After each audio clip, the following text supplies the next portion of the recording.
Sebelum pergi, Master Jiudian memberi Chu Feng dan yang lainnya jubah abu-abu sebagai hadiah. Jubah ini tidak memiliki efek bersembunyi, tetapi memiliki efek pemblokiran yang sangat baik. Dan jubahnya relatif sederhana, dan mempunyai efek khusus yaitu memakai jubah ini membuatnya lebih mudah untuk diabaikan dan dapat mengurangi rasa kehadiran. Bahkan jika Chu Feng dan yang lainnya berjalan secara terbuka di antara kerumunan yang mengenakan jubah ini, akan sulit bagi mereka untuk menarik perhatian siapapun. Sederhananya, mengenakan jubah ini akan membuat Anda terlihat sangat rendah hati. Meskipun Chu Feng dan yang lainnya juga akan menggunakan metode penyembunyian untuk menyembunyikan diri mereka sepenuhnya, mereka semua mengenakan jubah ini di tubuh mereka. Saat ini, Master Jiudian belum muncul. Sebaliknya, Liu Kuo, mewakili puncak 9 surga, mengirim Chu Feng dan junior lainnya ke susunan teleportasi. Saudara Chu Feng, semua saudara laki-laki, dan nona-nona, sampai jumpa nanti, kata Liu Kuo sambil tersenyum.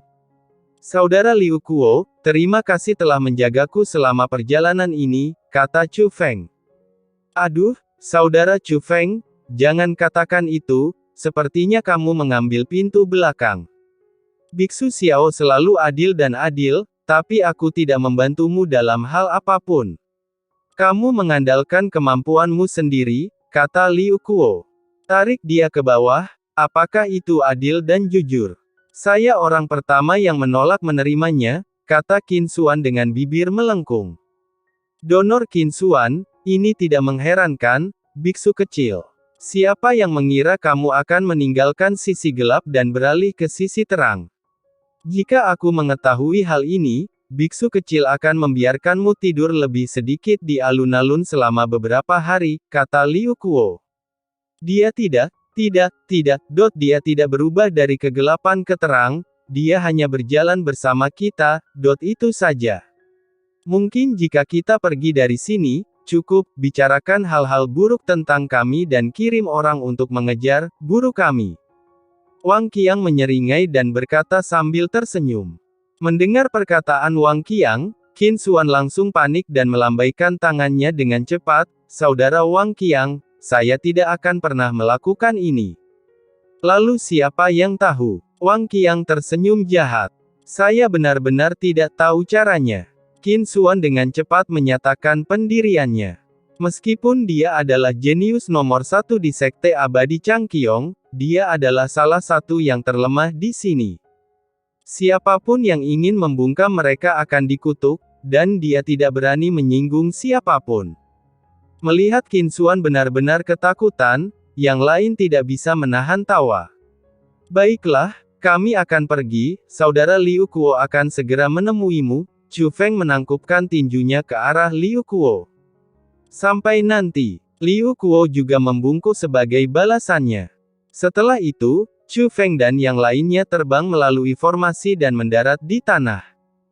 Ketika dia melihat ke atas, dia tidak dapat melihat apapun, bahkan Chu Feng tidak dapat melihat bayangan di atas 9 surga dengan mata surgawinya.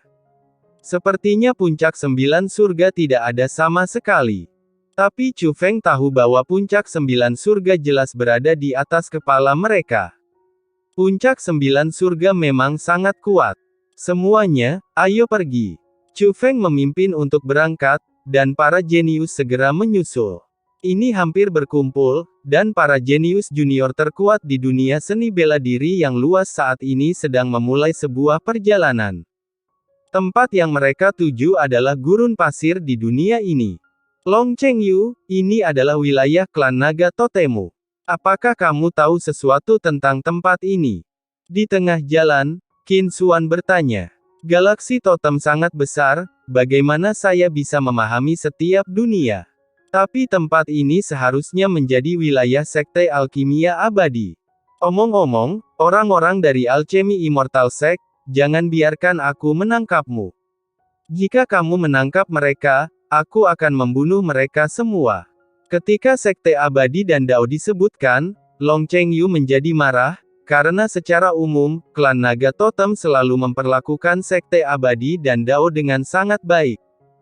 Namun, Sekte Abadi dan Dao membantu Long Lin memberontak dan menjadi pengkhianat. Setelah menangani masalah ini di sini, saya akan membantu Anda menangani Sekte Abadi Alkimia, kata Chu Feng kepada Long Chengyu. Tidak perlu, klan naga totemku bisa mengatasinya, kata Long Chengyu. Sekte Alkimia Abadi bukan hanya urusanmu, kata Chu Feng. Ah, aku hampir lupa. Memikirkannya seperti ini, Sekte Abadi Alkimia pantas untuk dikutuk. Kekuatan semacam ini yang terdiri dari orang-orang busuk seharusnya tidak ada dan harus dihancurkan sepenuhnya. Long Chengyu memikirkan apa yang dilakukan Jia Lingyi pada nenek Chu Feng, dan menjadi semakin marah. Apakah Sekte Abadi Alkimia memiliki dendam terhadap Chu Feng? Xian Miao Miao bertanya. Nona Miao Miao, seperti ini. Ada seorang wanita tua bernama Jia Lingyi di Sekte Abadi dan Dao. Dia adalah putri dari pemimpin Sekte Abadi Alkimia. Dia bertemu nenek Chu Feng ketika dia masih muda. Tapi dia iri dengan bakat nenek Chu Feng, jadi dia bekerja sama dengan orang-orang dari Sekte Situ Jieling dan Xiantu untuk menghancurkan keluarga nenek Chu Feng. Long Chengyu tidak menyembunyikannya, tetapi menceritakan masalah tersebut di depan umum.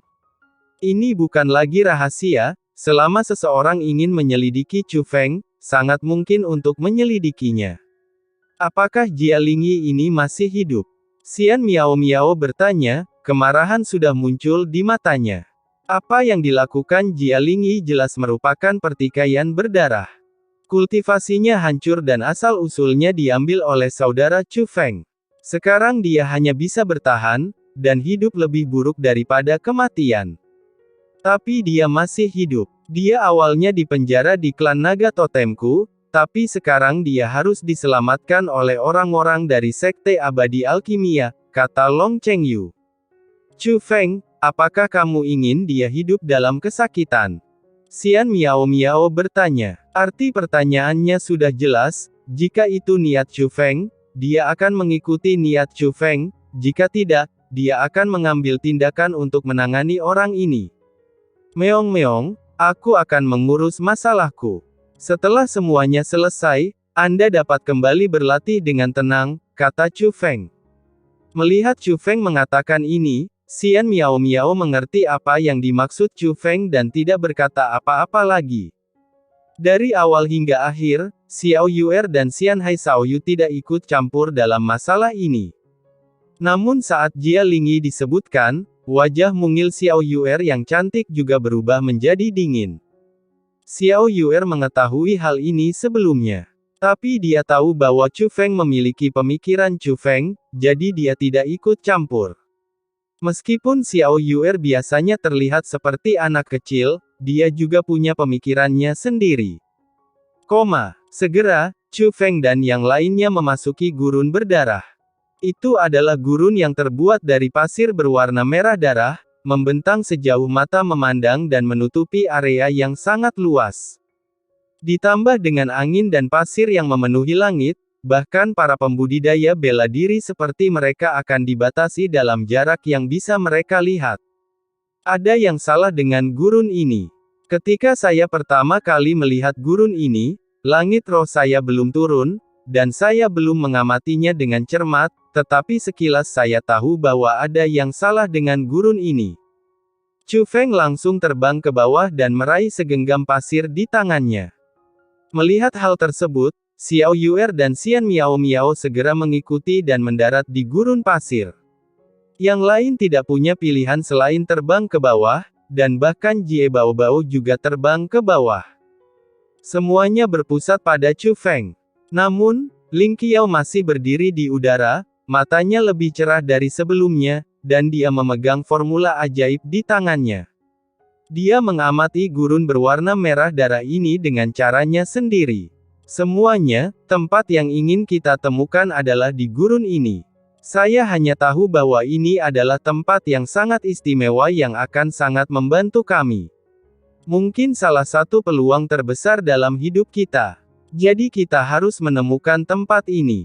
Setiap orang harus menggunakan metode mereka sendiri untuk mengamati dan melihat apakah mereka dapat mendeteksi beberapa misteri atau petunjuk, kata Chu Feng.